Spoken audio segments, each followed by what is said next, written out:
So, my husband Ted is in the military. We have generally lived on base at every station we have been to because the surrounding towns can be very crime ridden and sketchy. And with my husband gone most of the time, the extra security is appreciated. I work from home due to us moving so often. So, one afternoon I was taking a break, had made a bite to eat, and I was snuggling up on the couch with my dog. That's when I heard the sliding glass door open. It was so nonchalant, I thought it was Ted. I saw my cat run from the kitchen and a shadow standing near the door, entering it. I thought maybe he had come back for something, so I called out for him and was like, "What are you doing home? Did you forget something?" No answer. This is where I just got that eerie feeling. After I asked what he was doing here, I saw the shadow move and heard the click of the sliding glass door lock. From there, he walked to the laundry room and shut the door. I still hadn't received a response, so I'm sitting on the couch scared out of my mind, and I call my husband hoping that he hears his phone in the laundry room. I don't hear a ring, but he answers. I asked him why he came home so early and why he didn't answer me, and all he says is, "That wasn't me. Grab the dog and get in your car." I freak out. After getting off the phone with Ted, I grab the dog and run to my car. From there, I call the military police. Waiting for them was probably the longest 20 minutes of my life. When they got there, they cleared the house and found no one. They asked me to make a statement, and even they were baffled that someone would try this on base. We still live here. I am so scared. He will come back.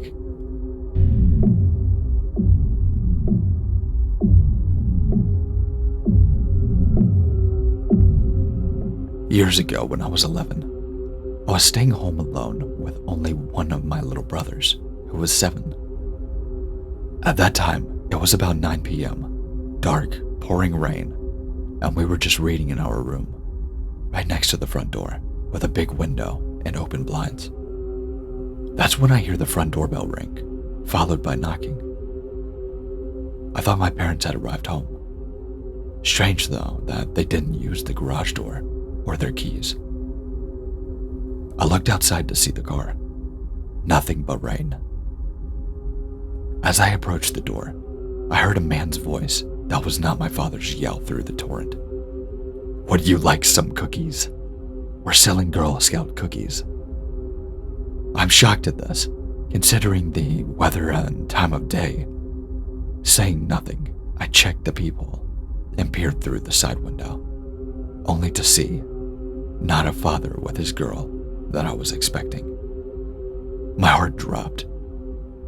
Standing there was a fully grown man, maybe in his late 50s. No box of cookies in sight, soaking on my doorstep. I can remember the gut-wrenching feeling of having to check the locks while he was right on the other side. For sure he heard this. The 2 locks were the only things separating myself and my little brother from a potential monster. He continued to knock and mentioned his cookies, as I considered calling the cops. That's when I remembered that the blinds were open in my room, where my brother was, and the light was on. As I turn the corner into the doorway, I see the man carefully peeking into our window, possibly eyeing my brother, while he was distracted in his book. My heart was pounding now, and I began to panic. In a move that took all of my willpower, I quickly turned off the lights and ran over to the window to close the blinds, in full view of the man. As fast as I could, I double-checked all of the locks in the house, closed all of the blinds, and told my brother to hang out in one of the biggest closets in the interior of the house. No windows. I didn't tell him what was going on so he wouldn't be frightened. And for some reason, I never did call the cops or my parents. I just waited in the hallway until he left. Still thinking about it gives me the shivers. That so many things could have gone wrong that night. My worst fear is a stranger getting into the unlocked door before I do.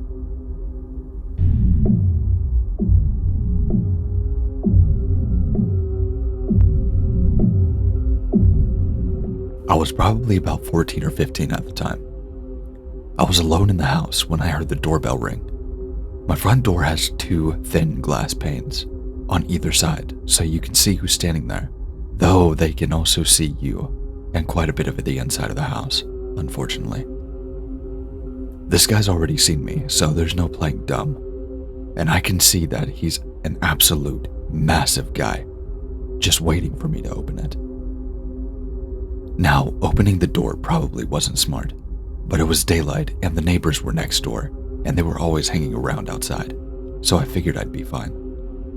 I reluctantly opened the door, only to behold this man in his mid or late 20s, giving me a kind of dejected look as he says, and I quote, "Hi, I just talked to your neighbors over there, and they sent me over here.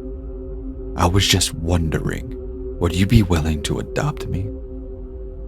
Now, I'm absolutely floored by this, and I don't respond. A few seconds go by as I struggle for any word or glance over at the neighbors in annoyance before he breaks character and says, "Nah, I was just joking around with you. I'm actually here to offer you the chance to purchase this revolutionary cleaning product." I imagine this guy thought that such a tactic would be pretty easy on me, but all it did was confuse me and increase my discomfort level by multiple notches apparently. Something that bears mentioning at this point is that this man did not look like a salesman. He looked like a random guy trying to do the world's worst impression of a salesman. He had on blue jeans and a checkered flannel shirt and a tie stuck over it. It looked ridiculous. We had the following exchange. "So, is this your house?" "No, it's my parents." "Are they home?" "No, they're not." "Well, that's okay. You can just buy it for a gift for them. Let me give you a demonstration." At this point, he takes a nondescript clear plastic container with some kind of substance in there. It just looked kind of like water inside, and sprayed it on the window. He then took a rag and wiped down the window, saying, "See? Doesn't it look great? Imagine how happy your parents would be to get this gift from their son." I don't remember how much he was trying to sell it for, but I do remember I did actually have enough money on hand to purchase it. I wasn't about to do that though, so I insisted I had no money, to which he gave me a forced laugh and said, "Come on, I know you've got the money for this." I insisted I didn't, but told him to just come back and speak to my parents in a few hours. And seeing this wasn't going anywhere, he grabbed my hand with an iron grip and started shaking it. It wasn't hard enough to be painful, but I knew this guy could completely obliterate me if he wanted to. After looking at our handshake in disbelief, I looked up at his face and saw he no longer had a phony salesman smile. He had a pretty deep-set frown and was looking at me coldly as he said, "Well, God bless you," before letting me go and walking away. And of course, he never showed up to the house again to take me up on the offer to sell to my parents. Perhaps he figured that my parents wouldn't fall for the scam, or they'd be mad that he did engage their kid when he was all alone in the house.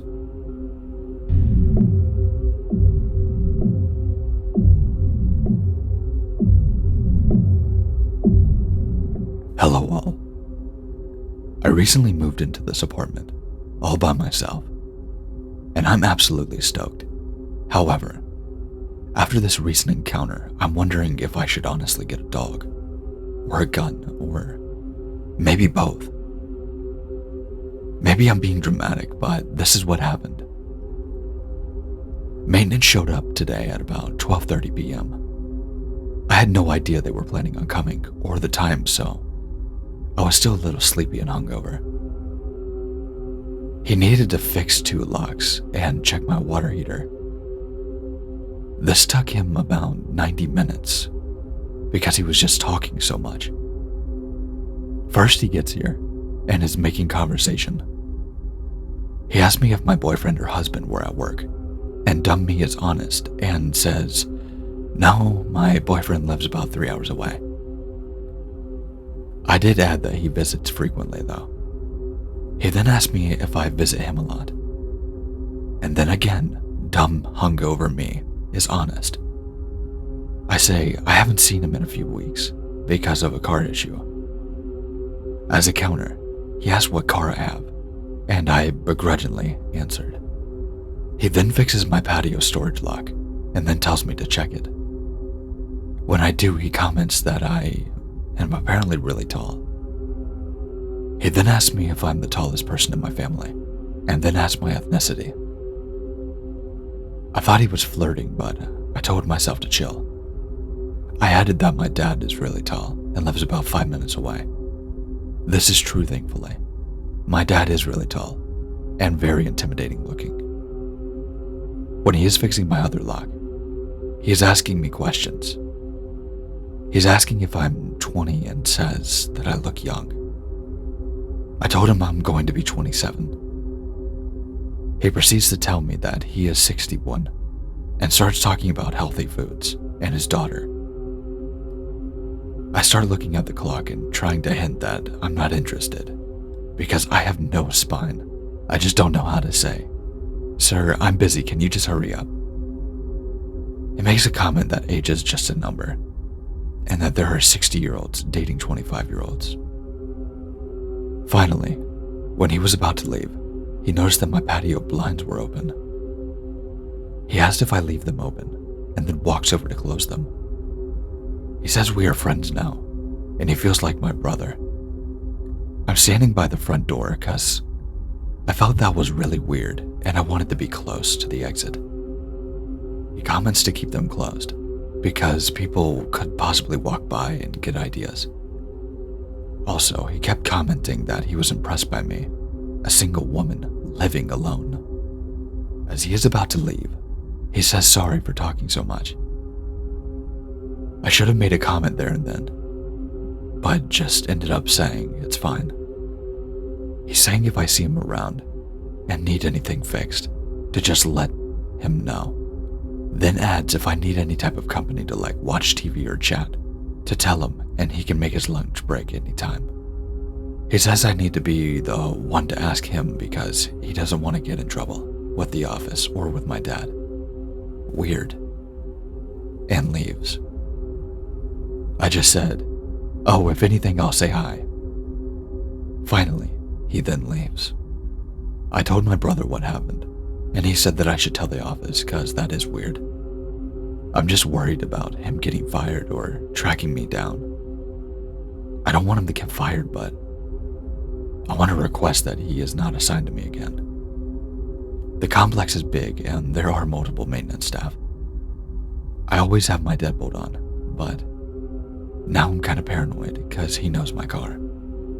What if he sees I'm not home and then just enters my apartment or hides in my closet or something? Anyways, very creepy. I wish I did have a roommate or someone living with me now. Update. I told somebody in the office, and the property manager is supposed to call me back today.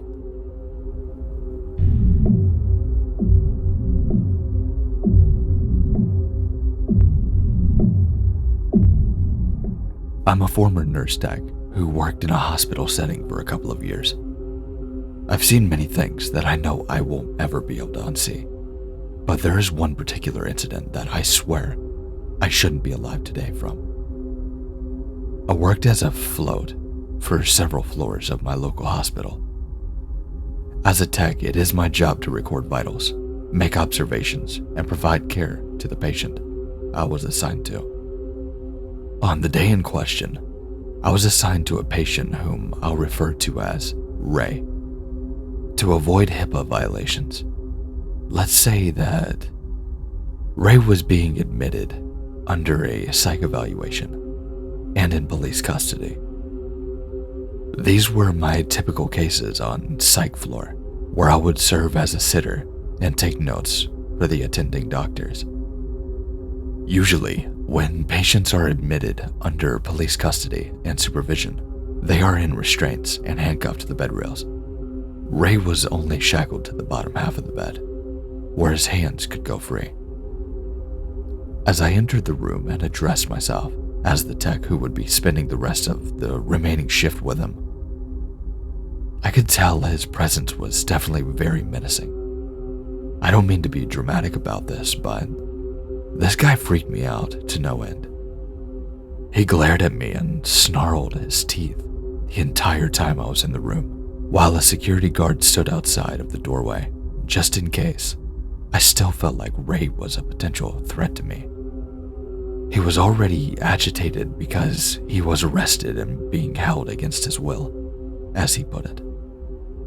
As I am recording his vitals into the computer, one of the psych nurses came in to give him his medication to help him calm down. This is where everything went horribly wrong. Ray tells the nurse that he needs to use the bathroom and refuses to use the handheld plastic urinal that was placed in the room for him to use. As she leans her head out the door just to grab security to come in and uncuff his feet so I could take him to the bathroom, I get him out of the bed and hold on to him tightly with the gate belt to steady him onto his feet. He gives me this bone-chilling look that made me audibly let out a loud gasp. Ray looks me dead in the eyes and spits his pills out into my face as he spins me around and grabs a hold of my stethoscope around my neck, my back pressing harsh into the front of his body. The nurse tells him that he needs to calm down, or else she will have no choice but yell for the security outside. Ray starts to growl, and I mean this guy let out a deep guttural growl. It sounded like he had been possessed by some kind of demon. My heart was in my throat, and I could feel him clenching the stethoscope tightly around my neck. I started to cry, and I could tell he was getting off from it. He wanted to see me afraid. Security comes in, rushes into the room, and starts negotiations. Charlie, one of the guards, slowly makes his way towards us and has his hand out in front of him. What Charlie forgot to do was to take the pin off of his uniform. Everyone on the psych floor knows you can use a ballpoint pen as a weapon and stab someone in the side of the head. It was like everything was happening in slow motion as Ray quickly snatches the pin off of Charlie's shirt and holds it against my temple. He growls he'll stab me if he isn't discharged. I remember the words to this day. "I will kill her if you don't let me go." I went completely numb, and I felt like I was going to pass out from fright and the lack of oxygen. As the non-hospital police officers slowly creep into the room, Ray has grabbed everyone's attention on the floor. Suddenly, he did something I swear to God I'll never forget. After Charlie agrees that no harm will come to him if he lets me go, Ray slowly lets go of the stethoscope and throws me into Charlie's arms. He gets out of the room as the officers behind him start to swarm and throw him to the floor, knocking the pin out of his hand. Yelling and screaming can be heard as I break down and sob uncontrollably into Charlie's arms. Bruises were left on my neck from almost being strangled, but that was only one isolated incident that occurred on my shift. Ray, if somehow you're listening to this, I hope to God we never meet again. and I hope that you get the help that you desperately need.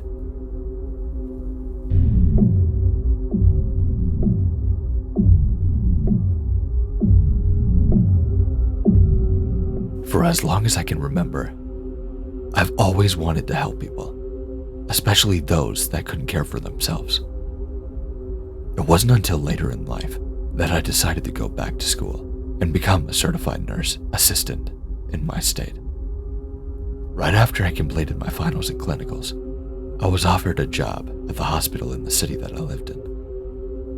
It was my first day on the job when I realized how dedicated and thin the thread of life and death truly is. The tech I had been following around for the day was showing me the ropes and where everything was located on the floor. Suddenly our pager started going off, and we knew that meant one thing: code blue. As we take off down the hall, she yells for me to grab the crash card on the other side of one of the nurse pods and bring it to the room where the code has been called. Doctors and nurses were running into the room as the patient lay motionless on his bed, his wife hysterically crying in the corner of the room. One of the nurses escorts her out as I wheel in the cart and get everything set up, awaiting the doctor's orders. One by one, we rotate performing CPR on the patient. What they won't tell you is, in any kind of these medical classes, is how hard you actually have to press into the chest cavity of somebody to get their heart to restart. You actually basically have to manually break the ribs of this person to even get remotely deep enough. Unfortunately, this is what has to be done in this situation. What they didn't tell us was the man had a heart catheter done at the time. The patient has to keep their arms and legs in one position and stay absolutely still to avoid ripping open that wound, which will cause the patient to bleed to death in a matter of minutes, if not seconds. As the next one in line to do the CPR starts, they start doing harder chest compressions. The patient's leg is starting to see blood from where the heart catheter had been done. Panic took over as I yelled for the doctor to come look. The look on his face said it all, and without thinking, I placed my hand over the now open wound to keep the patient from bleeding out. My hands were trembling from fear and the anxiety as they got a faint pulse and rushed him down to the ICU. All the while, my hand is applying pressure to keep this man from bleeding out. Blood is literally pouring all over my gloves and all over my scrubs as the ICU nurse quickly exchanges my hand with hers as they carry him away. All day long, I thought about that patient and I prayed that he was going to be okay. It wasn't until a month later I was given a letter from my boss on the floor. I thought for sure I was being sued for the patient dying under my watch at the hospital, but it was actually the exact opposite. It was a thank you note from the patient and his wife, telling me how grateful he was for me saving his life that day. This was the reason I wanted to be in the medical field to begin with, and although it isn't a scary story, it's something I'll carry with me for the rest of my life.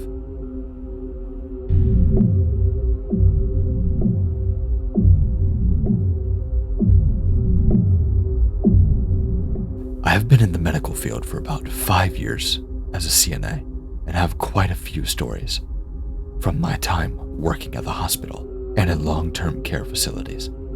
Unfortunately, one of the things that is never discussed about when people are considering a career in the medical field is how often the staff get attacked by their patients.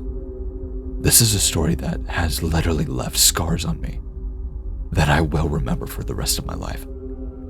I was working on my floor on a step-down unit. Basically, we get the patients that have just come out of surgery and need intensive care at all times. That is a step down from going to the ICU.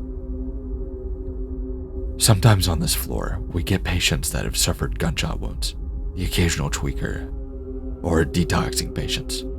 And sometimes we get the mentally ill.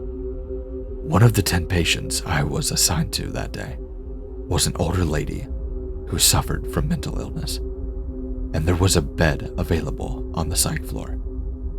She was one of our call lightly happy patients, as we referred to them. Someone who was constantly pressing the button to ask questions like, when can I get my pills? When's the doctor coming around? When can I go home? Etc., etc.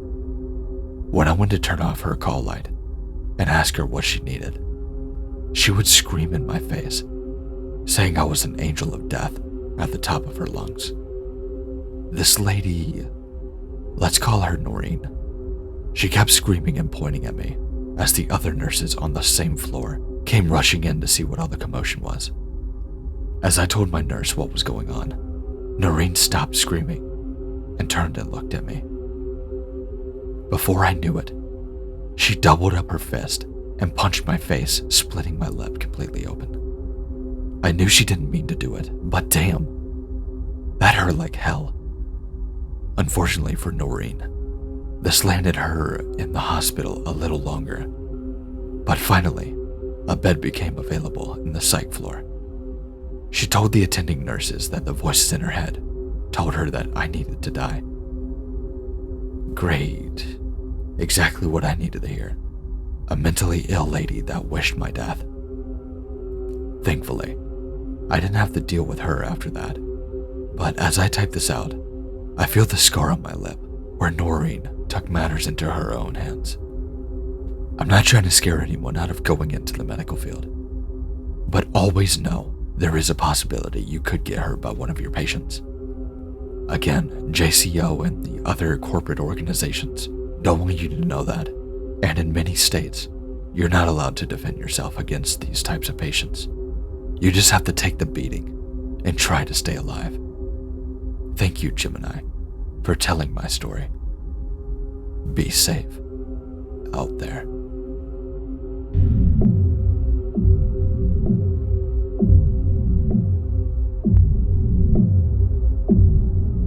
Before I get into this story, let me say that every single word that's been typed is completely true. I know that this is kind of the point of a no sleep Reddit, but I feel like this is more often forgotten and overlooked. I will try to inspire fear, but at the same time, I would like to keep the facts, or at least what I saw. Part 1. The Party. It happened a couple of months ago. I was and am 18 right now, and was with my girlfriend in her new house. Her girlfriend and her 2 roommates, also friends of mine, were having a sort of impromptu house-warming kind of party. At some point in the night, I realized that many of the people had disappeared, and my friend, Jamie, had shut her door. Strange, I thought. I walked over and knocked needlessly loud on the door. Everybody inside screamed at the noise. I walked in with a stupid smile on my face. There were about 10 people all crowded around this Ouija board on the floor. After the room settled down again, I began to watch, slightly intrigued by the piece sliding around on the board. I am a firm believer in ghosts, but I could easily see that one of my friends, the one who brought the board, was moving it around. The quick spasms in his fingers, the tensing in his arm. There was no doubt about it. So I took his place and sat down. And then, I did something that made every person in the room look at me with an expression of horror. Now is probably the good time to take a quick break from this story, just to fill some background information. My girlfriend's sister, Laura, who happened to be sitting in the room with us, had a long history of paranormal activity, if you will. Actually, it's been so bad that her family insists that she's being followed by a demon. I've been thinking about interviewing her for a while and recording some of the hundreds of stories she has, including one where her light bulb exploded and her door slammed shut at the same time. She never slept in that room again, though. Anyway, Back to the story. I did something that made everyone in that room look at me with an expression of horror. I said softly, "Is there someone or something in this room that follows Laura?" Silence. Everyone was holding their breath. Then, under my fingers, I felt the piece lift and shift across the board. Yes. I sat there and stared, swallowing my fear. I asked another question. "How old are you?" Silence again. The marker shifted across the board in a spinning way that made me almost a bit sick. 9. "What the hell?" Laura said. "I'm leaving, that's not okay." I quickly asked, "If she leaves, will you leave with her?" Silence. Yes. We eventually calmed her down so that she would just stay in the room. The only request that she had was if she was able to listen to music just to drown out what we were saying. So we continued. "Did you say you were 9 years old?" The soft sound of a sliding marker. Yes. The room was silent.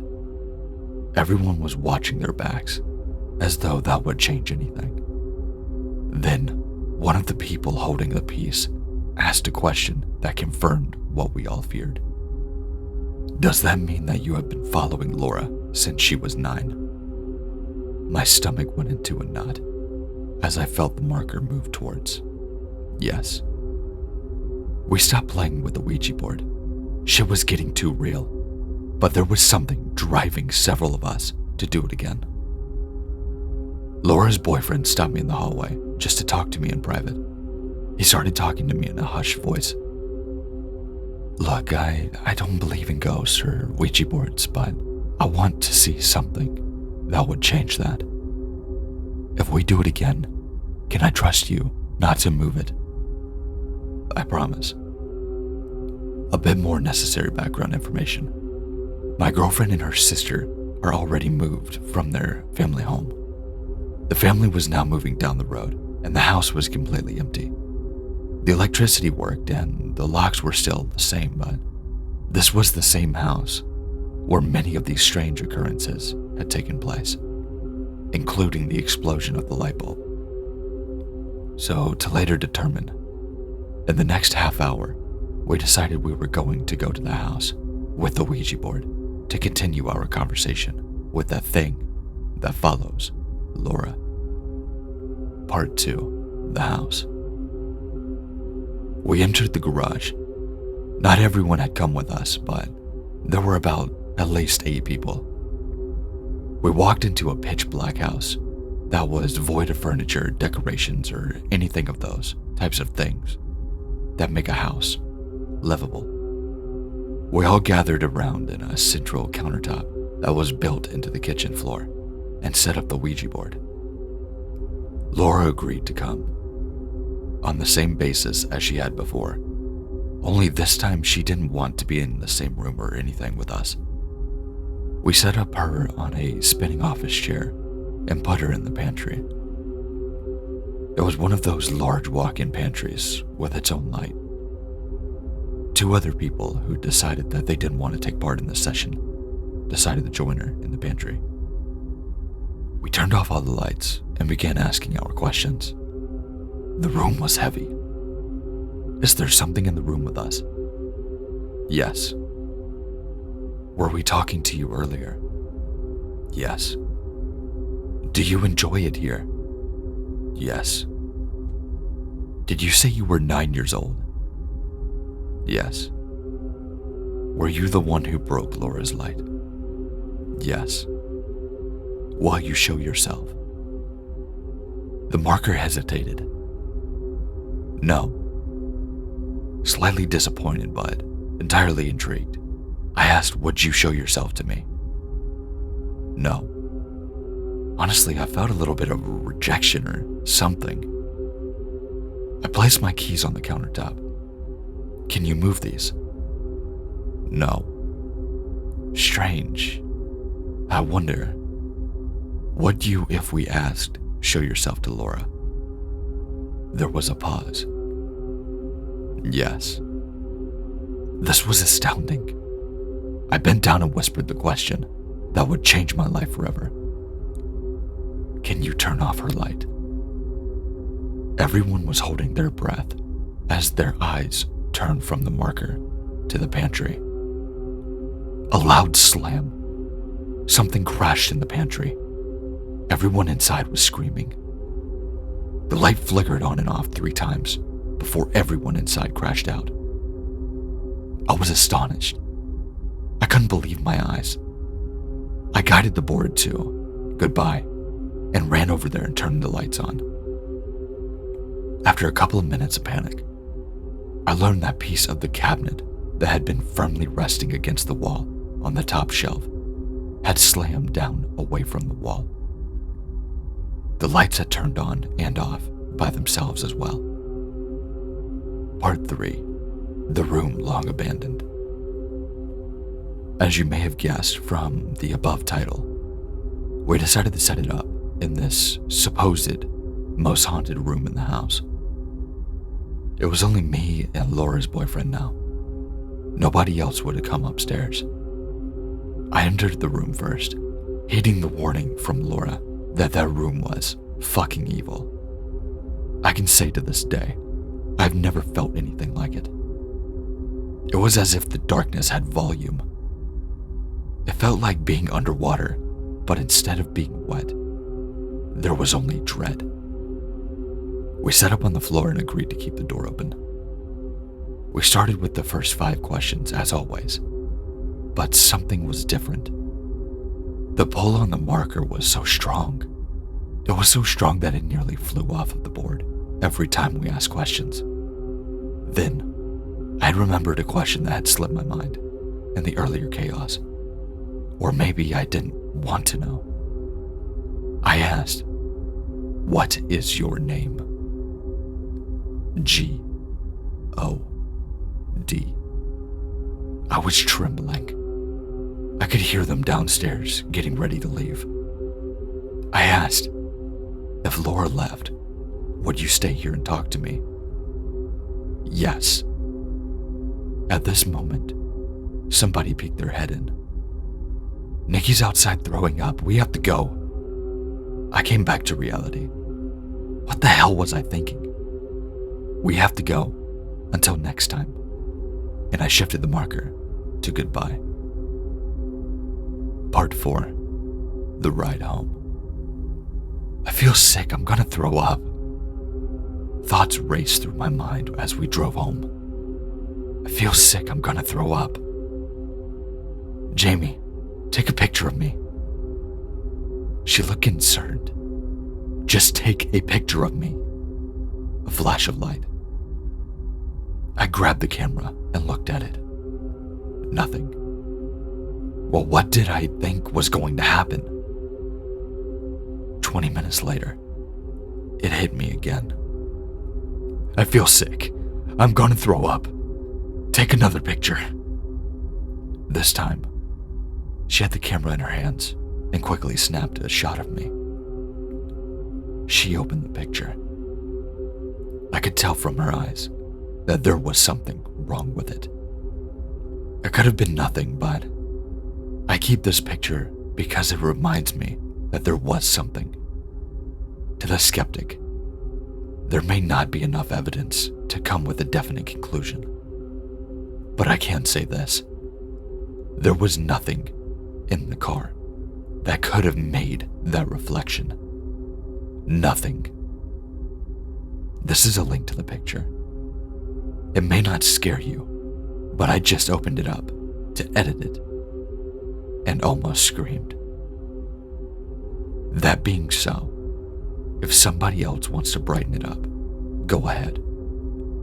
But I can truly say that I am terrified of it.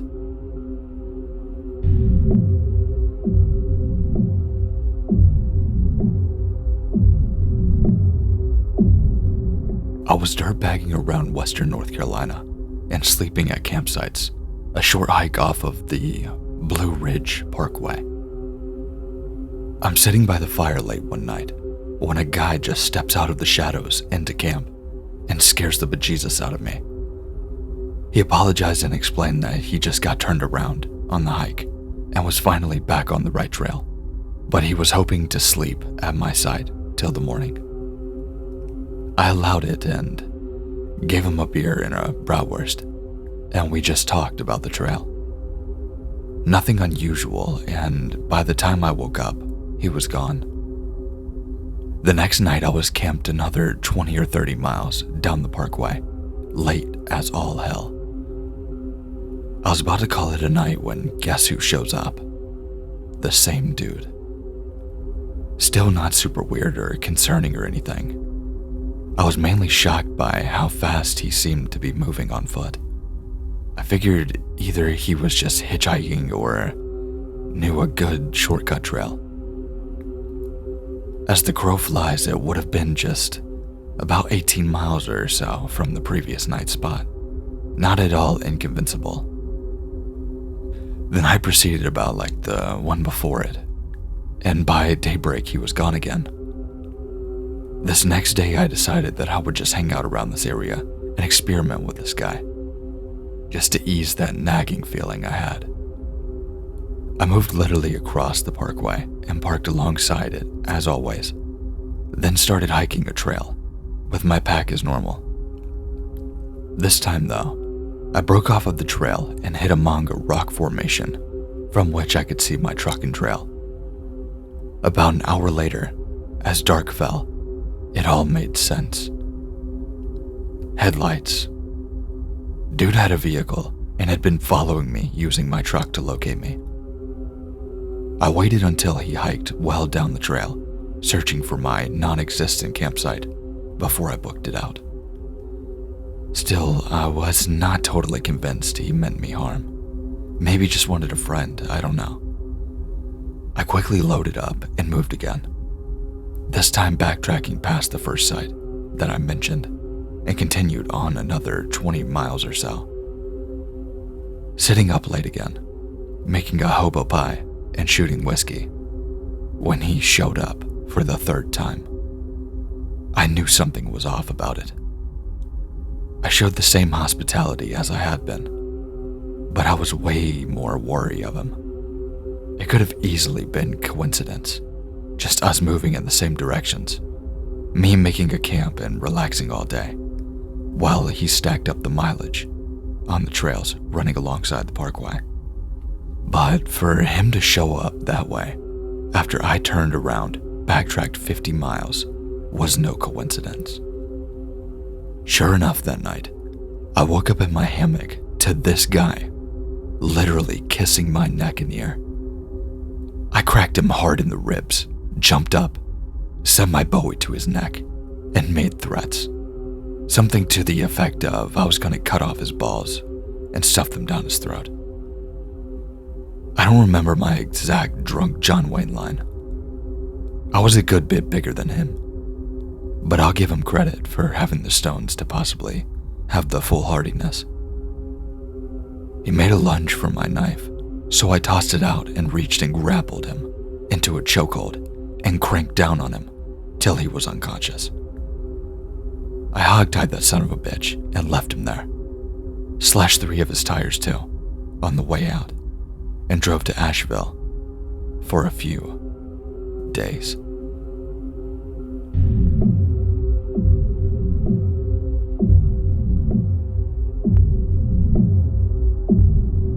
This is maybe a little unconventional for my sub, but I still wake up with cold sweats over it.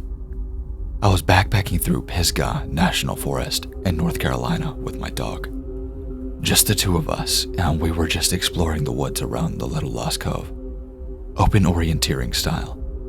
So we were not on an established trail or anything like that. We'd been hiking throughout the day, following this little creek, and towards the evening, I noticed my dog was acting abnormally.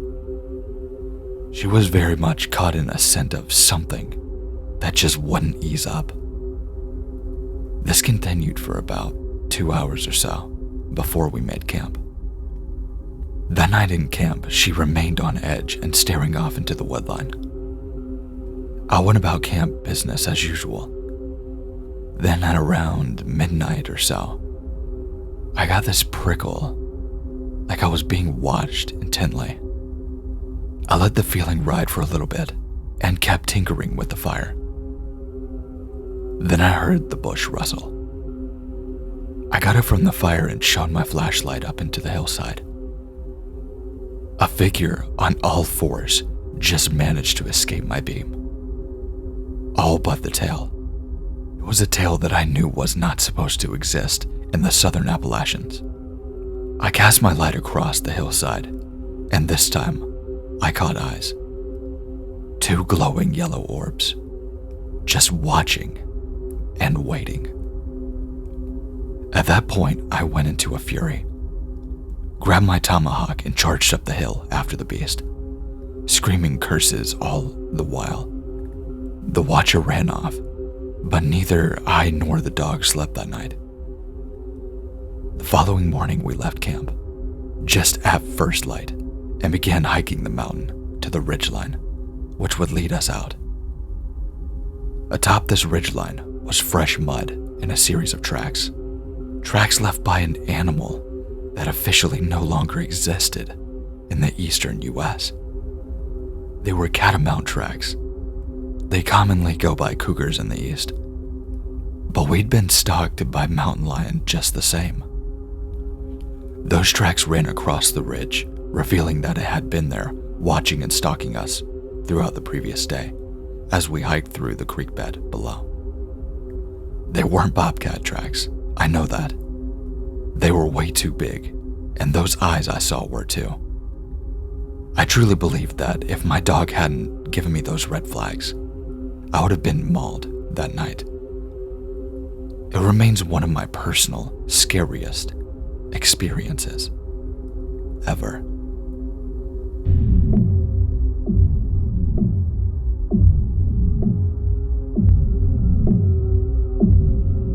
I've just stumbled upon this subreddit, and I've thoroughly enjoyed all the experiences and stories shared by others. I finally felt compelled to share one of my own. And while it may not be as provoking or profound as the other stories told by the others on the subreddit, it still fills me with this strange and mysterious feeling after all these years. I grew up on Long Island in New York State. My older sister, her boyfriend, and myself often would walk trails and the beaches at night. One particular evening, the 3 of us were walking and walked straight to Camp Hero State Park. It was a full moon, so it was very bright out. As we were walking the trail, we stopped to relax and look out at the water. My sister's boyfriend sparked up a joint, and we all partaken and relaxing. Whilst we were gazing out onto the open water, we spotted a small light in the distance. My sister inquired as to what we thought it was. Her boyfriend said it was probably a light from a boat in the distance. I agreed, and we didn't really think of it much. However, as moments passed, we noticed that the light seemed to be approaching us, getting closer by the minute. As it moved closer, it appeared not to be on the water, but above the water in the sky. We soon realized it was not a light on a boat in the distance. We continued to speculate what it possibly was, and I came to the conclusion that it must have been someone's little personal drone or something. But as the light came closer and closer, the brightness got stronger and stronger. If you know Camp Hero, you know that there are cliff edges that hang over the water. There we were, standing on the edge with this orb steadily approaching us. Within the span of 5 minutes, that orb was no longer in the distance, but hanging right in front of us. It was no longer over the water, but rather over the sandy beach. We stood there, staring at it. It had a whitish purple glow to it. Despite being night, it was very bright out due to the light of the full moon. On the high visibility evening, it became evident that this was no drone. This light was a standalone, with no machinery of any kind attached to it. And it just kind of hung out there about 10 feet in front of us for about 30 seconds. It then just disappeared in such a way it almost seemed to envelop itself. We all decided to get the hell out of there, and that was that. That was back in 2015-ish. I've since visited that same particular park many times since, and I've never seen anything like that again. Maybe we were all just a bunch of stoned teenagers, and it was just some sort of group delusion. But that night will stick with me forever. That park itself is shrouded in mystery, and I can only speculate on that orb. Maybe perhaps it was just a remnant of one of the experiments conducted at Camp Hero back in the day. Anyway, that's my story. Have any of you had any spooky experiences on Long Island? We are certainly not backwoods by any means, but these things still happen around these parts.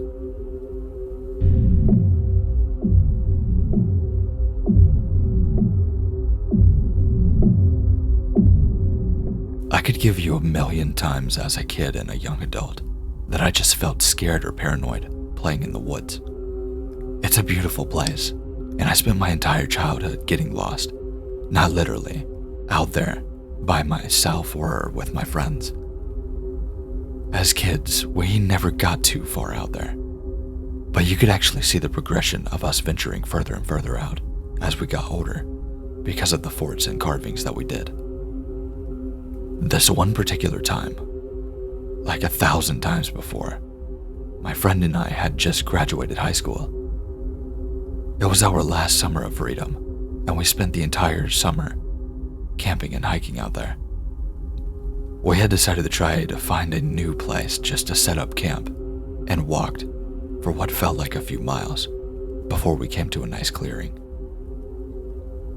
The area was relatively new to both of us. We both camped out and set up and made a fire and got everything going as planned. Now we were just waiting until nightfall.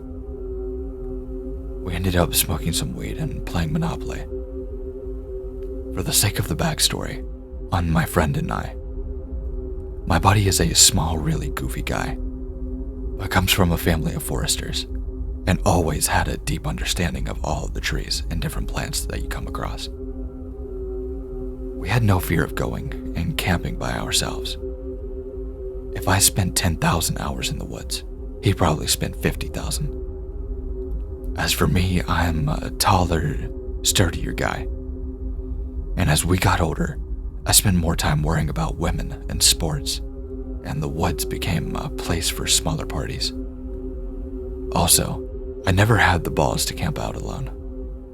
In fact, older me wouldn't even go at all when I was alone, because I could never shake the feeling of being watched, which was just paranoia, but still an uneasy feeling. Anyways, camp is set up, fire is going, but it's getting lower and needing wood. Sun is down and we're both cutting up and having a good time. My friend is sitting on this little chair he always brought and loading up makeshift bongs, and I was crouched breaking some excess limbs off of some of these logs that we had gathered to make a fire. All of a sudden, this strong breeze cuts through the clearing. I couldn't tell you the suddenness of it, but my friend and I both stopped immediately and looked at each other. The breeze went just long enough to flicker our fire down to a small flame. We both sat there completely still, almost in total darkness, and neither of us said a word. Across from us on the other side of the fire, we could hear footsteps. They sounded like someone was running and would slow to a walk and then run again. Definitely 2 legs. By the sound of it, they were pacing back and forth over the same spot. Then, just as it started, it stopped with softer crunching of the underbrush. I knew by the sound it had taken a crouch. I was crouched still and knew I was staring right at it in the dark. My friend grabbed my shoulder and said, "Buddy."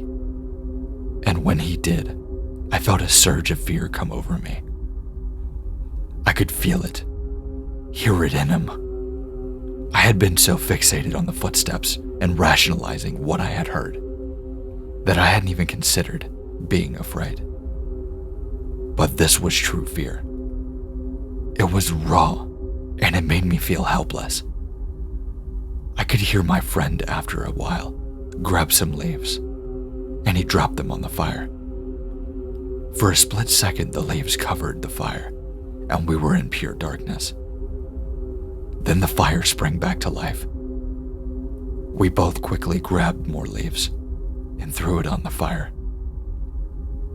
I got some more sticks and logs on there, and neither one of us took our eyes off of that spot or moved much for over an hour. Finally, the leaves crunched and slowly walked off. Whatever it was had sat and crouched watching us without moving for far longer than any animal would. It was until after the footsteps disappeared that I realized the smell had disappeared as well. It smelled like a paper mill, like spoiled eggs almost. For the rest of the night, besides whispered remarks, neither of us really moved or stopped looking at that spot. Nobody went into the tent, and I had a very short light sleep, sitting on the ground with my head rested on my hands. My friend never went to sleep. In the morning, we packed up and silently walked back home. To this day, we talk about it. In the 7 or 8 years since it has happened, my forester friend has not camped by himself out there since.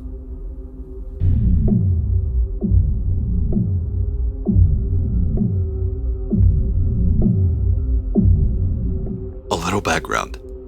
I am 22.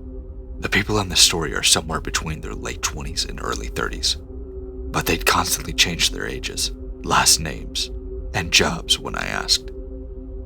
My friend was 28, so this has mostly ended, but this was ongoing for about a half of a year.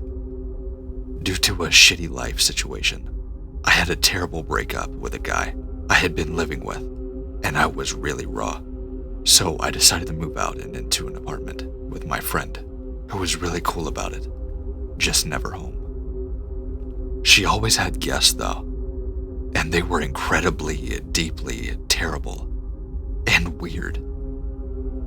The first thing her boyfriend said to me after meeting him was that I should never trust anyone, especially him. Okay, kinda weird. But then he started hitting on me, and my friend sort of watched in a weird way, as if she was jealous. But I kinda got this weird feeling she wasn't.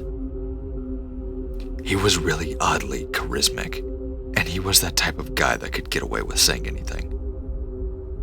My friend was the quiet, confident type, and she'd flirt with me on occasions too. It was weird, but I figured they were probably just like poly or something. They came on strong, but I'm always the accepting type, so I didn't care. A little over a month in, I couldn't move out, and we really started to get in trouble. He started threatening me and literally following me everywhere, including the bathroom. I'm starting to really freak out. So my friend agrees to stay home. By then, she's home almost all of the time.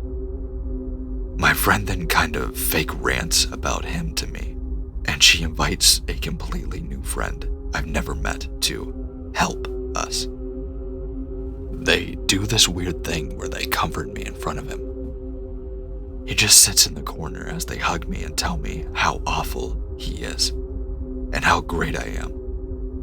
I keep asking them to make him leave, and they keep giving me excuses that seem really off.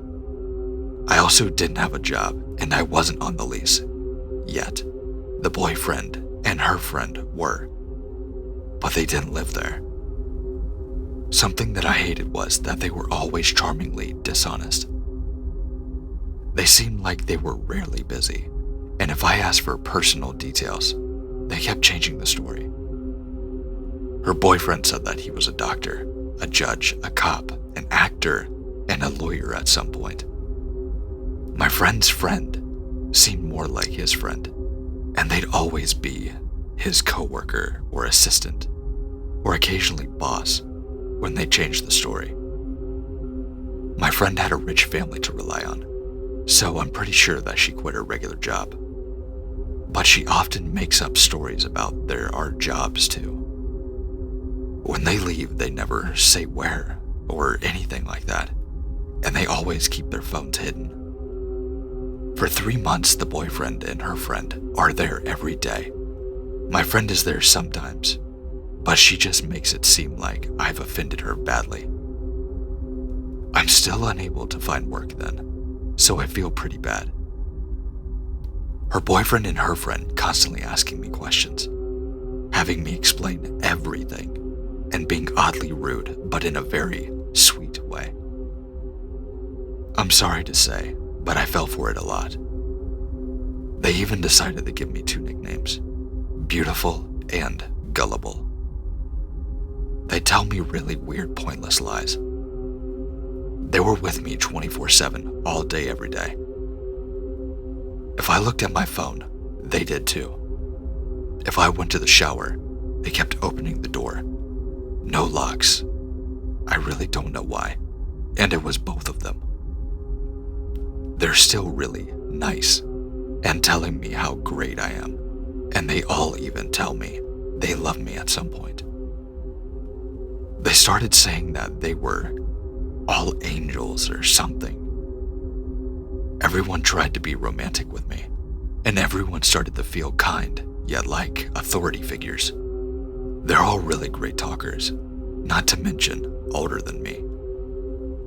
4 months in, I've gotten used to the lack of privacy and boundaries. I keep saying it's temporary. My friend and her friends keep switching from nice to really terrible. At this point, they literally are sleeping in the same room as me. I'll wake up to them doing things occasionally. They even start waking up randomly multiple times in the night to do random tasks.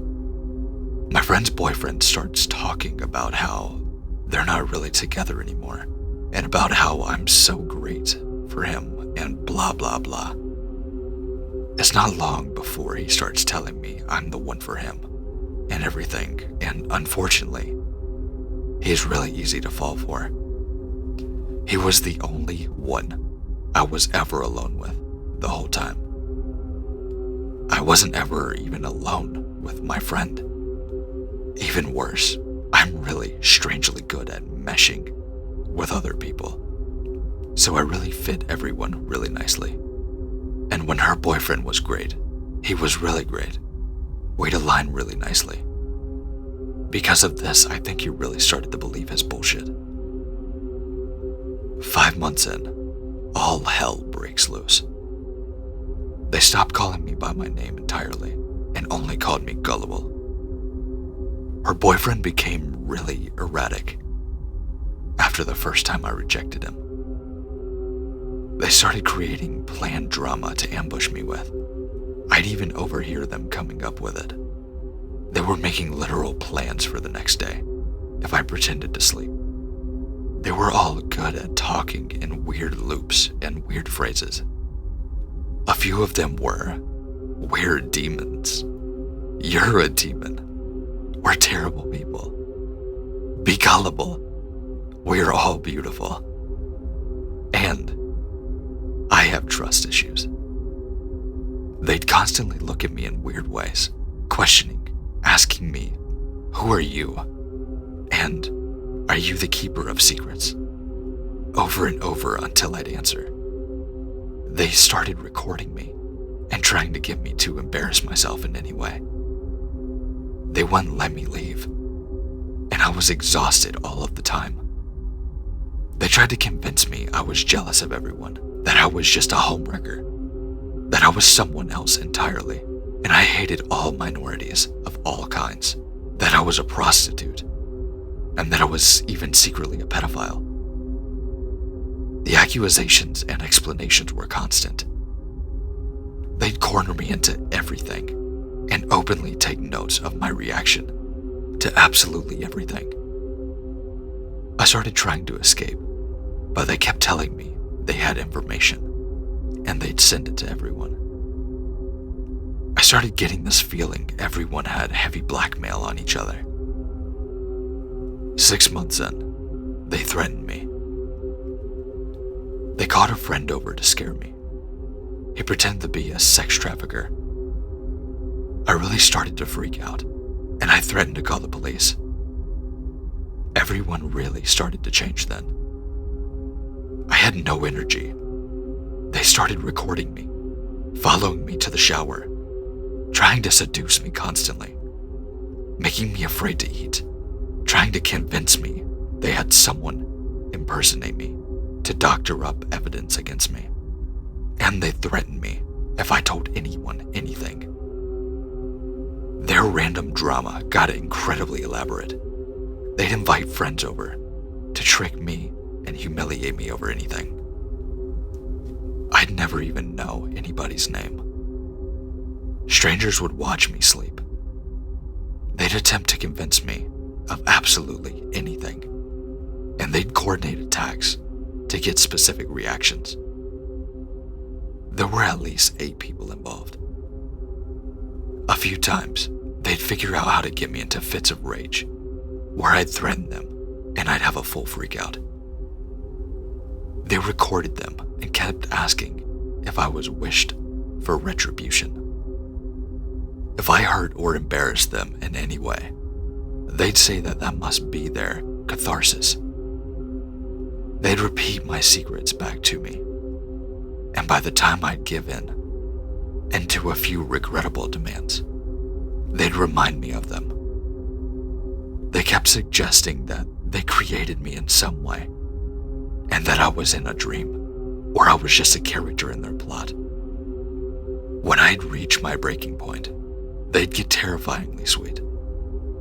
They'd pretend that they were helping me get repressed emotions out, or giving me some sort of therapy. I even believed it out of exhaustion. Her boyfriend, who seemed to be the leader most of the time, although they seemingly switched power dynamics constantly, started telling me I was finally becoming beautiful. But the second I rejected his advances, the abuse started in full force. They kept asking if I wanted retribution. It was like they had unlimited time and energy, and I was always exhausted and in pain. I started to notice that their weird code words were actually working. I'd get an emotion or a desire from them that I think was just too much. One night I just snapped and I couldn't think. I just couldn't care. Nothing mattered, and I just walked out with less than my shoes. I walked shoeless to my ex's parents' house, and he thankfully came to pick me up that night. So for the time being, I live with my ex again. It's been less than a month, and oddly, I just can't stop laughing about the whole thing. It really isn't funny to me, but I can't have a normal reaction to it. There's a lot I left out, so it probably is a bit rushed sounding. I don't know really what to do. 8 months with 3 deeply cruel individuals. They attempted to brainwash me, create multiple personalities, and refused to let me leave.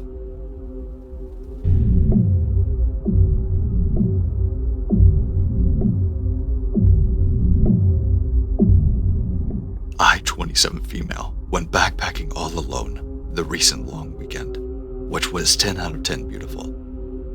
The second night I camped at a beautiful high elevation, which could also be accessed by a short 1-mile trail. So there were a few other campers and several people who were just there during the day hiking or fishing.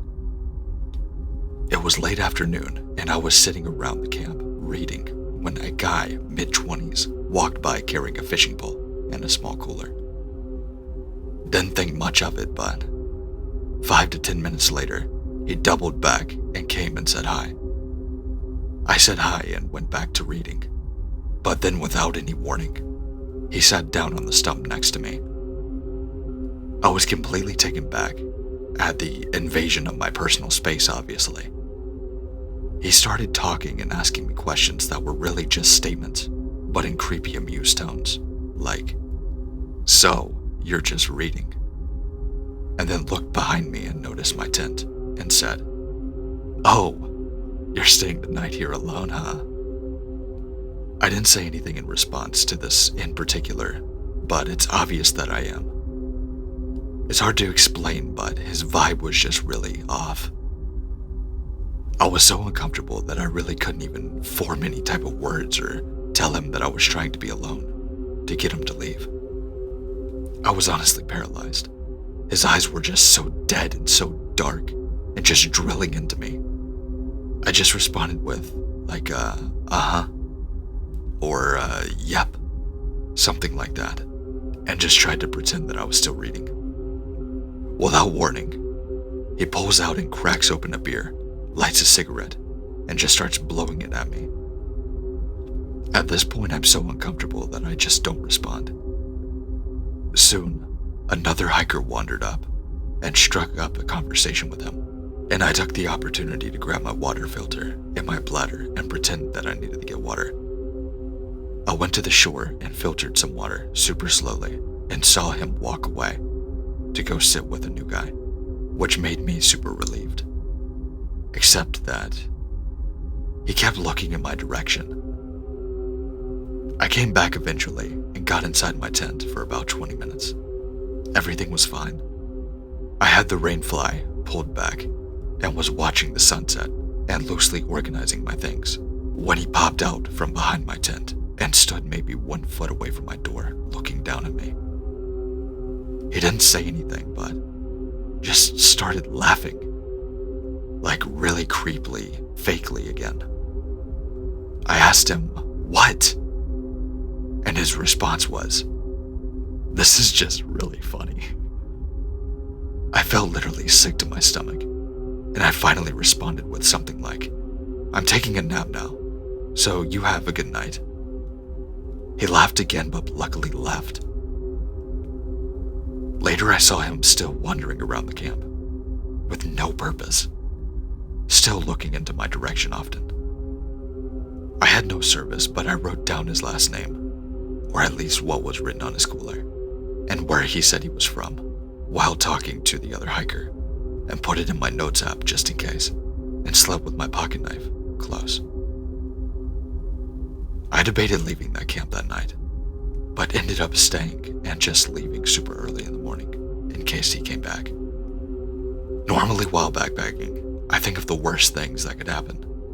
I always imagine that I might run into a bear or I sprain an ankle, or maybe this just seems not too bad if you're reading it. But this truly was the most unsettling experience I've had in the backcountry. I'm sure I'll be back soon, but hopefully somewhere far away from this guy.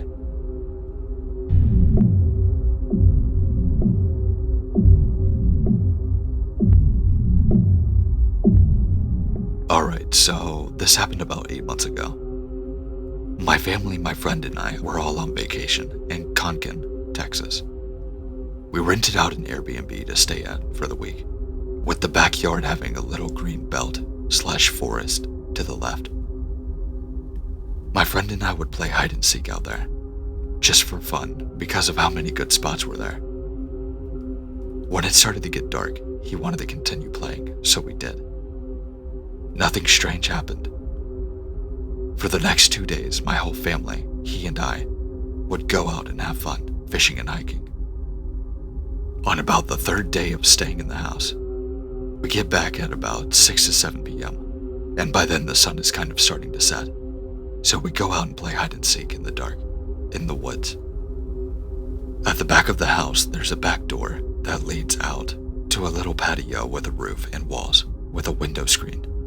Basically just a small room. Once you walk out of that room, the entire backyard is just grass and a fire pit in the middle. If you turn left, there's the forest. In the far left corner of the yard, there was a path that led through the woods, and that's where we would go to play. Also, there was a small shed on the left side, right by the tree line of the woods. Keep in mind this was about 8 p.m. because of how long we were playing, so by now it's super dark. The only light was the moon, the flashlight on my phone, and a small light on the patio, which can barely be seen once you're in the woods. We've been playing for about an hour now, and it's my turn to find him. This is a pretty important part to know. My friend hid right next to that shed, which is right next to the tree line, so he wasn't really hiding in the forest, but I obviously didn't know that at the time. So as I'm walking straight through the forest, the path didn't really have any turns. I decided to start recording on my phone, and I started to kind of give up after looking for him for about 2 minutes. So I call his name. Javi. It's silent for about 3 seconds when out of nowhere, I heard a high-pitched screech from about 40 feet away, a little bit to my right. At first I thought it was just him, so I started walking towards the noise, waiting for him to jump out at me. I was about in the middle of the woods, and the noise 100% came from in front of me, not behind me where my friend was hiding. So whatever made that noise wasn't him. After a few seconds I said his name again. Javi. The same noise again, but in higher pitch. I tried to laugh it off, creeped out, so I yelled his name once again. But whatever was making that noise responded. It responded with a howling type of noise, but it sounded closer to me. I immediately sprint out of there, sounding like a little nerd while running. Bro, stop, this isn't funny. When I get back to the yard, I shine my flashlight near the shed because he was breaking sticks, and then he jumps out to scare me. I asked him if it was him making those noises, and if he heard it too, and he replied, "I thought that was you." Sure, it could have been my friend, but I still don't think so. I've attached the video in the comments.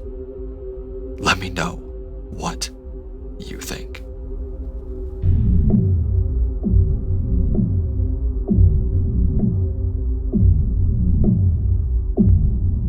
So, I was a wildland firefighter back in the day in Arizona. I worked in the forest that was generally populated, with a lot of recreation in the northern portion, but I worked in the south portion of the forest. That was really remote. It barely had any roads or campgrounds, so if you wanted to recreate there, you had to work for it. The fire crew I was on had 2 duty stations, one in the small town where the rest of the forest employees worked, and one that was about 2.5 hours away, up a really windy mountain.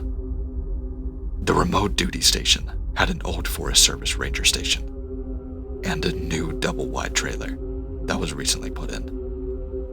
When I worked at this place, it had no cell reception. When my crew and I weren't working, we were playing horseshoes and watching movies.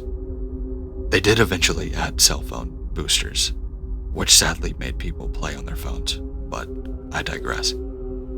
So for my creepy story, I want to keep it pretty simple, but my supervisor from that crew had experienced some weird things, as well working up there. There was one night he told me he was cowboy camping, which was sleeping outside with no tent, and he kept getting weird mucousy drops of liquid on his face. He kept looking around and even yelling, and no one was around him. He told me he wasn't below any trees or anything like that, so it wasn't tree sap. He never slept outside of there ever again, which leads me to believe that he was telling me the truth. Now for my story. I have had other interesting experiences at the remote duty station, but this one was scary. It was the night of the 4th of July, and we weren't on a fire, so the crew was playing horseshoes and having a good time. Everyone went to bed pretty early because we were going to have PT hike the next day. I had my own small room in a double wide trailer, and my bed was situated next to the big window. I started dozing off, but felt still awake, and I heard one of my coworkers outside of my window asking me to come outside. I was laying on my side facing the window, and I didn't look up, but I felt pretense by the window. It felt as though something tall and looming over me was outside. They kept beckoning me, and I said no. Pretty quickly, their voice started to change to a deeper, raspier, angrier voice. They started cursing at me. Get the fuck outside. I just froze. It was sort of demonic. I lay frozen, not moving while they yell at me. Eventually it stopped and I fell asleep. I woke up the next day and wanted to ask my coworker if he was standing outside of my window, but I felt too weird about it. Perhaps this was a mild form of sleep paralysis, but it was still weird.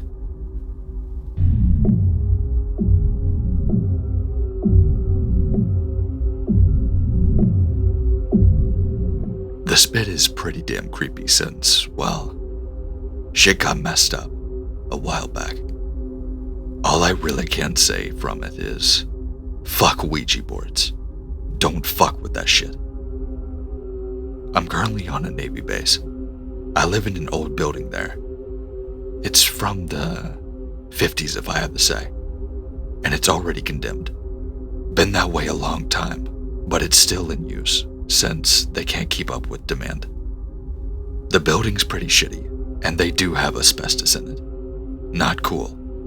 And some of my shipmates messed up. Not with like alcohol or the CO.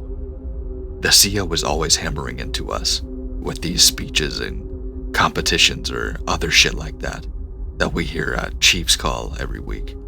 No, what these guys did isn't that kind of shit that gets you chewed out by the LPO or anything like that. Nope. These dirtbags brought a fucking Ouija board into the barracks, and fuck all. They summoned some shit, and I don't even fucking know. It was a few nights ago. By that I mean about a couple weeks ago at this time of post. Everyone on Liberty. I was on duty, so couldn't do shit. I was roving watch. Basically, me and my partner walk around and don't do jack shit for a while. Because while it's an old place, nothing ever happens. I mean, I was the guy who reported the mold in the head, which is a Navy term for a bathroom, on the far side. And that's about the most notable thing that happened. Other ships or barracks, namely integrated ones, had interesting shit like a couple do things behind vending machines. None of that here. This is one of the last male barracks. Until that night. Now for a little backstory. Yeah, it's a base, but this one's pretty storied. It's old, like really old. Opened in 1905. Thing is though, it's not just old. This base has seen quite a bit of death. There's a lot of rules here, written in blood. Some kid got hit by a snowplow, so we have to wear these PT belts after colors, that kind of shit. Well, the building right to our sides have had deaths in the training accidents. Flying objects killing people in the GM building. Some sailors getting shocked, then dying in their sleep the next day. Second deck floor of one of the buildings is said to be haunted by a chief from the 80s. And I've heard the stories about the dark, ominous shadows in one of the other barracks. Our ship? Nothing though. Not really until rather recently. Well, this was balls to 4th watch, or rather midnight to 4 a.m. Yeah, it's tiring. Not fun being up at 0240, but nothing out of the ordinary to be honest. Everything was fine. Too cold to rove outdoors, so we kind of just had rotation of picking one deck and checking the head. By that I mean go in there and waste time. Nothing unusual. Barely anyone was up, so nothing was happening anyway. Anything that just passed the time, really. We ducked into the head on the first deck and found a couple of guys in there. So of course, despite the 11 general orders, we started talking. One issue. They got fucking drunk and decided in their wisdom to have brought a fucking Ouija board back from wherever the fuck they had been. And they were using it at damn near 3 a.m. Fucking shit, right? What were they planning? Get their asses chewed out by a chief? Maybe talk to Seaman Jimmy, who pointed at the electric tube in SPS-64 and got zapped by an arc of over 9,000 volts. Didn't matter. I told them that they really shouldn't be doing that on the ship.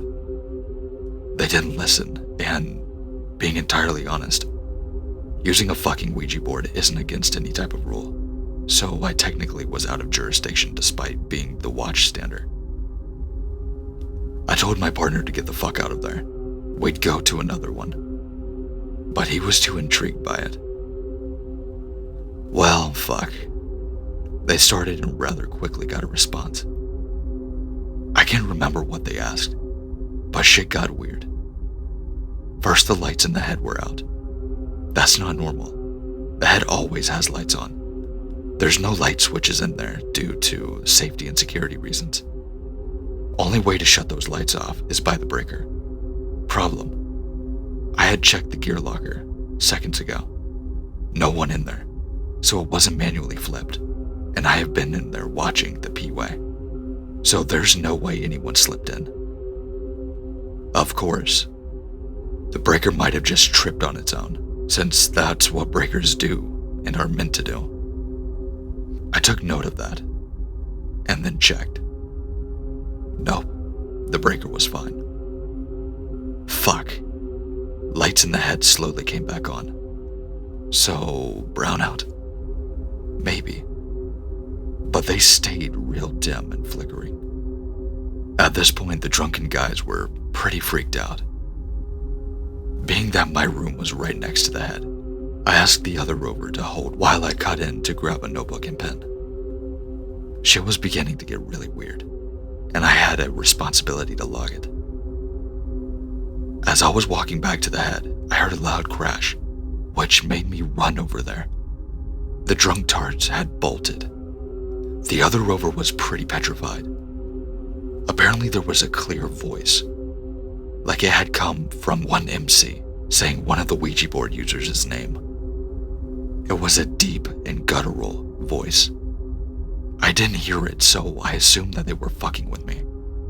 But fuck, the look on those guys' faces was sheer horror. I couldn't get what that voice had said out of the other rover. He wouldn't say. But shit was only getting started. At this point, all the lights on the entire ship went out. I logged this. Didn't catch the exact time since I don't wear a watch and didn't have my phone. Breakers were still good. They came back after about 5 seconds. We went to report, which was good, because the POOW was pretty freaked out. Something popped on the cameras. Second deck. There was some contemplation on calling the base rover for this. BDO decided against it. Sent us to go check. Nothing up there, but when we went up to the ladder well, I swore I heard the whisper from what sounded like the outside. Problem was, this was a solid brick wall. Other rovers heard it too. We went back. All conditions normal. Fucking no, they weren't. We hung out on the quarterdeck, watched the cameras. There was something wrong. A dark shadow came out of the first deck head, headed towards the back, went to the ladder well. We all saw it. It didn't look fucking right at all. No way it was a bug on the lens, or anything like that. It looked vaguely human. Then we all heard it. The blood-curdling scream. There was a loud scream coming from the head, where those idiots fucked with that damn board. We ran. Nothing in there. From where we were, there'd been no way anyone could have gotten in or out of that head without us noticing. We've had buds, basically SEALs who aren't SEALs yet, or rather BMs who don't know their rate yet, on the ship. Not even they are fast enough to even elude eyesight. The watch ended. I was officially done with that shit. I left a log of events for my relief, and then to my horror, remembered that the head where all this occurred is right next to my room. I got in my rack like normal, heard some strange noises. They were coming from the direction of the head. I don't want to think about them. It's been a couple weeks. Been having trouble sleeping lately. Got my ass chewed out for dodging leadership. Told to see a counselor. I went. I'm fine. Just a couple more weeks here. Fuck this. Fuck Ouija boards, man. This is stressful enough. I don't need a haunting. Took a shower while writing this. No one else is in the head. Lip just dropped. Most everyone in the line to leave. I didn't. Swore I heard something say my name. Problem is, I heard my first name. No one says your first name here.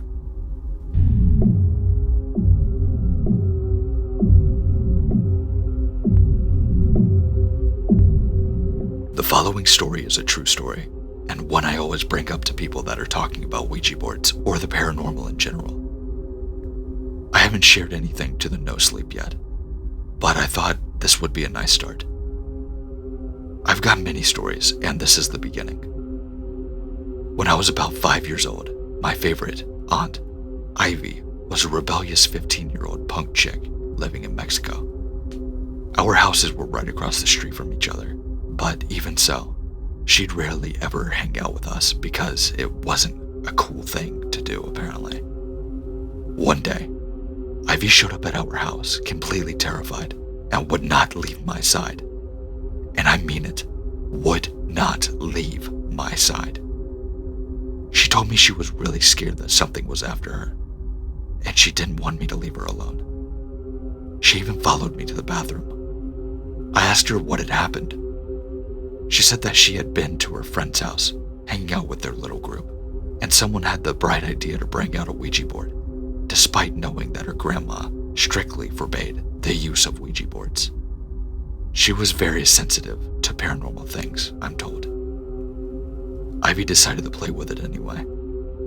All was fun and games until some smartass kid decided to say those magic words.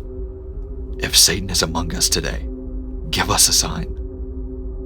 As soon as those words left that kid's lips, a lit cigarette that was sitting in the ashtray on the table flipped over. As it had hit the carpet burst into flames. Needless to say, they all got freaked out and ran out of the house and back to their own. As far as I'm concerned, the story ends there, because that's freaky enough. If you ask my mom, though, she'll tell you that Ivy's late misfortunes in life were caused by that incident and her provoking something she shouldn't have. And to this day, I've never touched a Ouija board.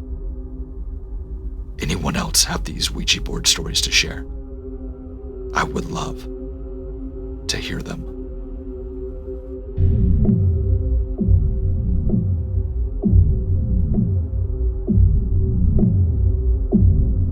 Some time ago, a friend of mine and I decided to do a Ouija board for the first time. Something we had never dared to do before. We called 2 of our other friends to come do it with us, as I had been told that it's more likely something would happen if there were more people. We had a hard time convincing the other 2, but in the end, they agreed to come along. We got everything ready and, feeling a bit nervous, got started.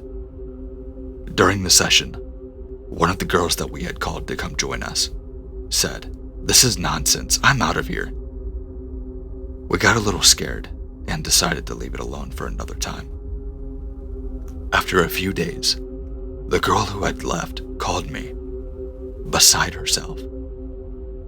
She said that as she was passing a derelict house near her on the way back from the local library, a little girl dressed in white had asked her to play with her.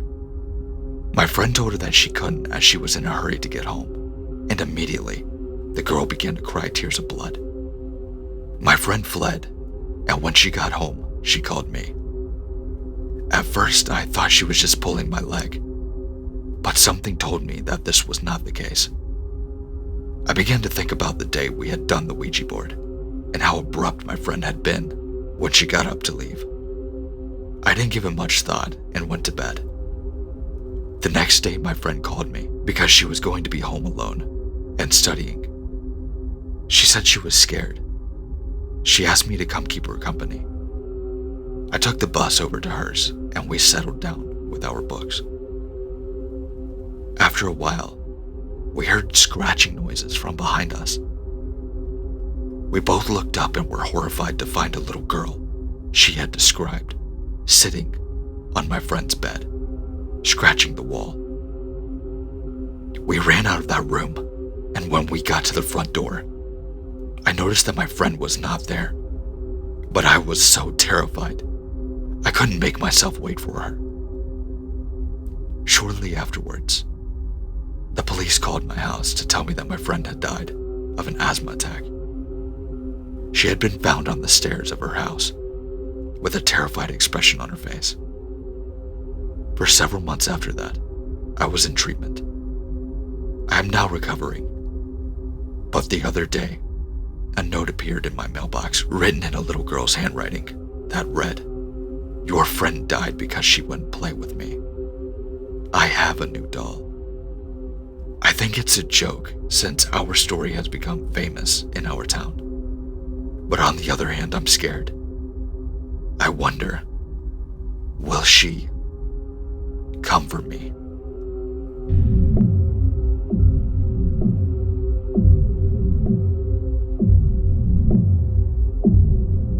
So I'm gonna start this off with a little bit of backstory.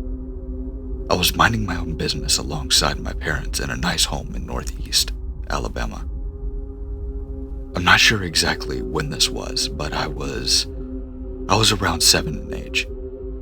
Anyways, we're sleeping peacefully, and suddenly we all three awoken by this absolutely terrifying growling sound, almost like that of a bear. This wasn't just a normal sound though. It sounded like it was on our front porch. My dad assumes that it's like a black bear or something, that they have just decided to chill on our porch, and he grabs a shotgun, prepared to defend himself if necessary. He holds me and my mother up and goes outside, ready to confront this bear. To his surprise, no bear was outside. He assumes it ran off, but he just tells us that we should just go back to sleep again, since all is fine. He assured us that this bear can't unlock doors. Like that helped any. Right before we begin falling asleep again, we hear a distant giggling that doesn't give off the vibe of a normal giggle though. It gives off of that, "oh hell no" tone that makes you just want to get out of Dodge. My mother whispers to my dad, "What the hell was that?" My dad whispers over to me, "Was that you?" I simply replied, "No, it wasn't." Another few moments pass, and we hear a slight yelp, seemingly closer, but also quieter. We don't think anything of it. At least that's until we hear the woman scream distantly. This once again gets my dad and my mother up and alert. My dad once again grabs a shotgun, but this time he doesn't go outside. He even seems scared now. Obviously, this worries me.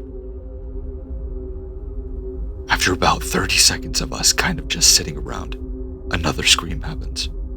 But this time, it's directly in our yard, about 10 yards away.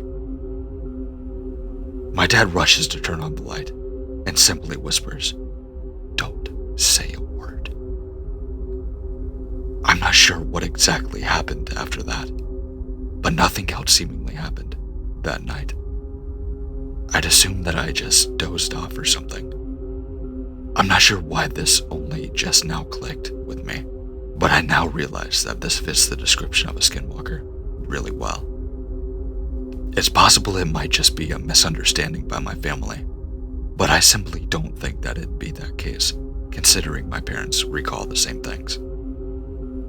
I have recently done a lot of research into skinwalkers, and I've rethought the past trauma of mine and made a connection. Sorry for this being drawn out, but I randomly decided to post this before I forgot any of these important notes on the event, even though I doubt I'd likely ever forget any of this. So, long story short, a past trauma of mine, hearing screams from the woods, along with other sounds, is explainable through skinwalker creepypasta / folklore. If anybody has any questions about the event, I'm sure I'd be able to answer them. I seriously want to know if there is any possible explanation of this that isn't paranormal, but not many are possible. Extra note: I'm sure somebody would ask this, so I'm gonna go ahead and answer that. I didn't have nightmares and stuff before the event, other than the usual child nightmare stuff, but I did have an eerie nightmare directly following that event. One dream. I dreamt that I was being chased down a hallway by some creature. Not sure if it was human or what. Another dream, I had my entire family's voices. They had gone demonically deep, and they all kept saying, "Don't hide." And the last one I'll point out is a dream where my mother disappeared out of nowhere, like thin air out of the car.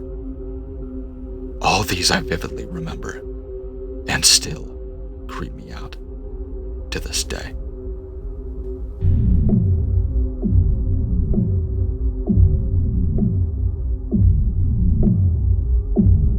For context, I live in the woods of southern West Virginia, deep in the Appalachian wilderness.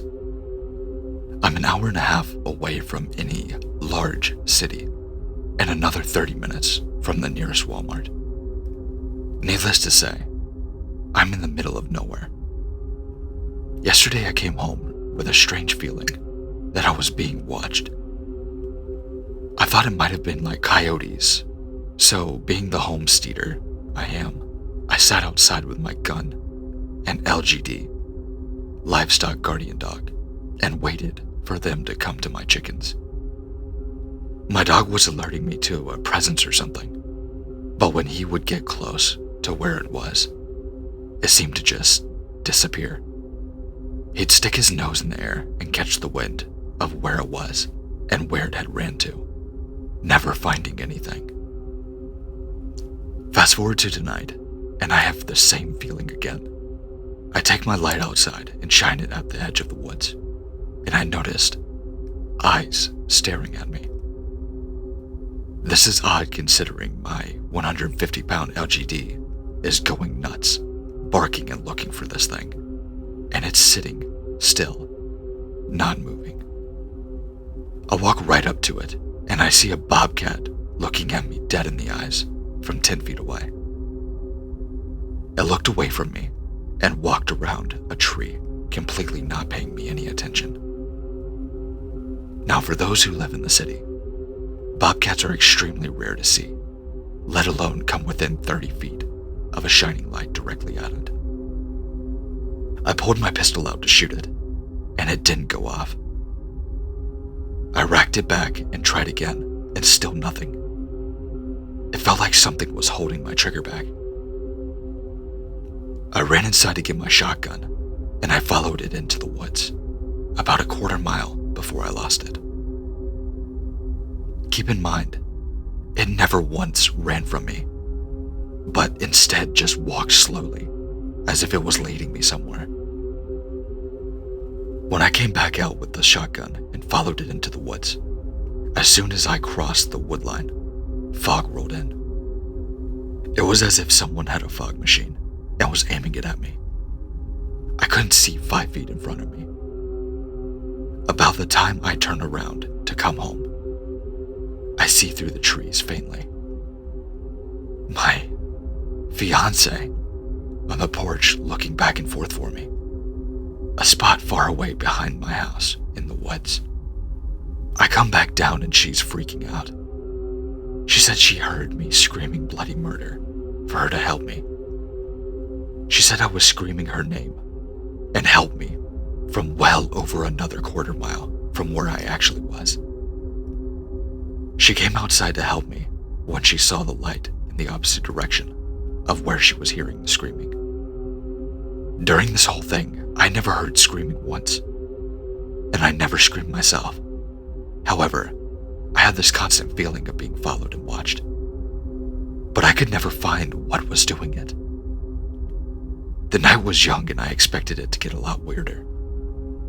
I'll post an update if anything else happens. Edit. I didn't add this in the original, but I had recorded a 30 to 45 second video that only saved 2 seconds of the footage of me walking up to this cat. Also, people are confused of why I went back after it after I was safe myself. I was never in danger, or at least I thought I wasn't. However, I have chickens that are about 50 yards away from me. Yes, I can get more. However, it's way easier to shoot something than to spend another year raising chickens from day-old hatchlings, and my dog is a purebred I paid money for. His job is to protect my animals. However, when it comes to cats, dogs are extremely under-equipped to fight them. They don't have claws like cats, and cats are sneakier. It was a better option for me to just go with my gun than to send my dog that I actually do care for after this cat. Also, I would rather something not suffer if I have the opportunity to do so. Sending a dog after an animal is a good way of ensuring that something suffers. He's the last line of defense, essentially. I'm the first. Second edit. I didn't shoot it when I followed it with the shotgun because I didn't have a clear shot. It was always just barely out of range, and there were a lot of trees and brushes in between me and that cat.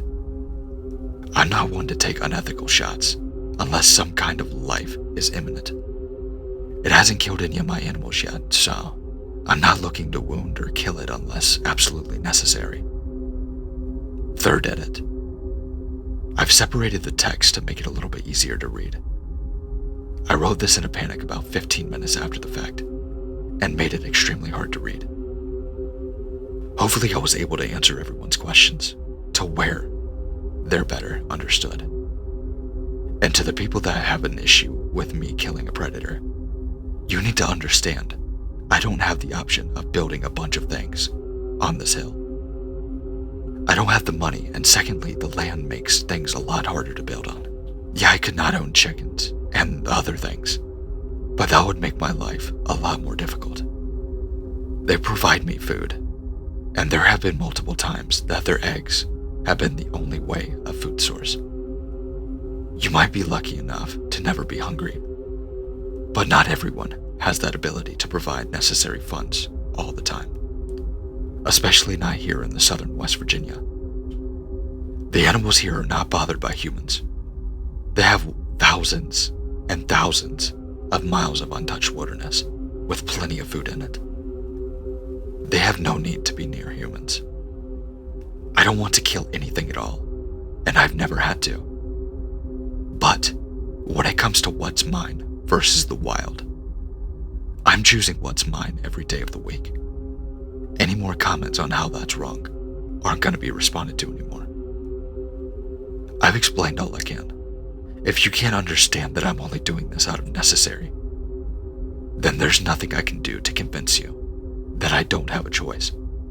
So respectfully, I won't respond to those comments, as they're simply ignorant as to the fact of living in nature.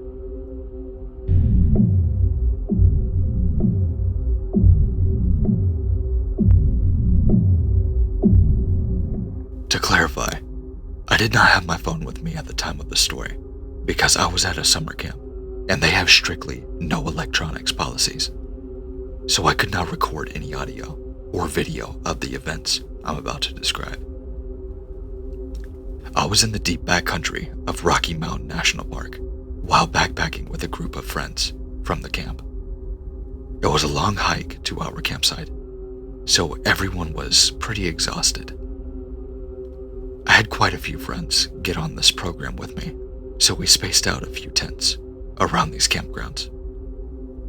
After we ate dinner, we all agreed to take it easy for that night and to just go to sleep. A few hours after everyone had gone to bed, I awoke to heavy footsteps approaching my tent.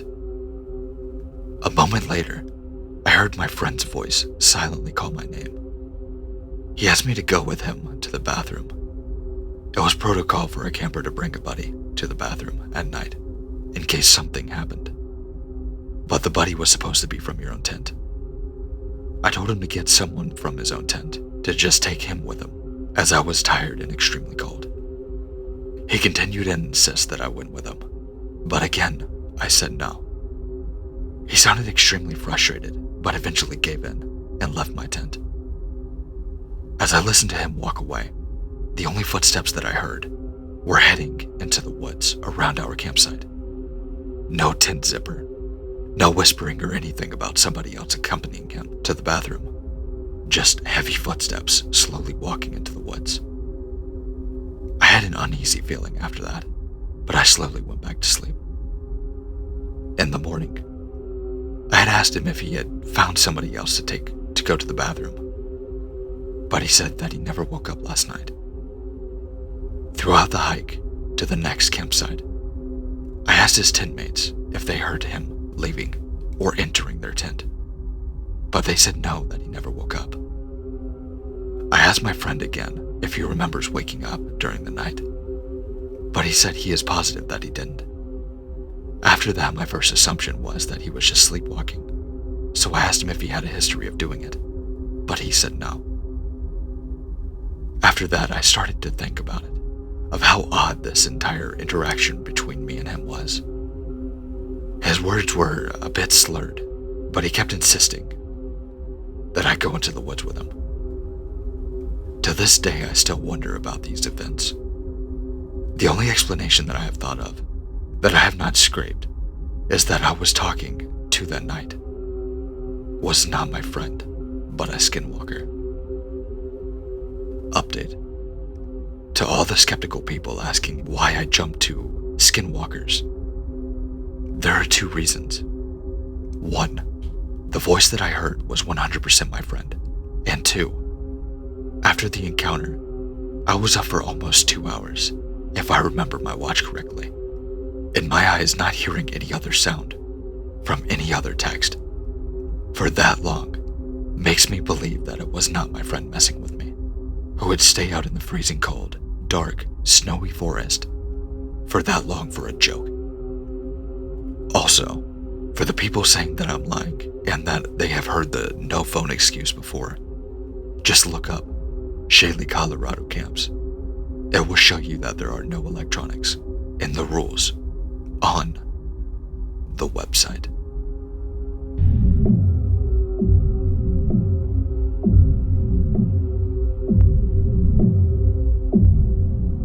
Thanks for watching. I really hope you enjoyed it.